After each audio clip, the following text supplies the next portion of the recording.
এক গ্রামে একজন সৎ ও ধর্মপরায়ণ ব্রাহ্মণ বাস করতেন। তার ঘরে একটি সুন্দর তোতা পাখি ছিল। তোতাটি সারাদিন ঈশ্বরের নাম জপ করত, রাম নাম সত্য, রাম নাম সত্য। ব্রাহ্মণের বাড়িতে সবসময় শান্তি আর পবিত্র পরিবেশ থাকত।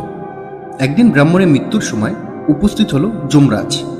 প্রাণ নিতে এসে তিনি তোতা পাখির মুখে বারবার ঈশ্বরের নাম শুনতে পেলেন। সেই পবিত্র শব্দে যমরাজ থমকে গেলেন এবং তার হৃদয় নরম হয়ে উঠল। যমরাজ বুঝলেন এই গৃহে ধর্ম ও পুনর্বাস, তাই তিনি ব্রাহ্মণকে স্বর্গে পাঠালেন।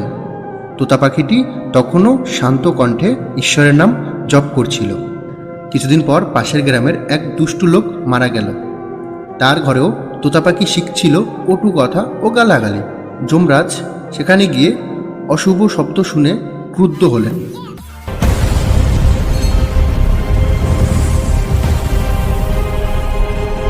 দুষ্টু লোককে যমরাজ নরকে পাঠালেন। এই গল্প থেকে আমরা বুঝতে পারলাম, যেমন সঙ্গ তেমন ফল, যেমন বাক্য তেমন ভাগ্য। রাধে রাধে।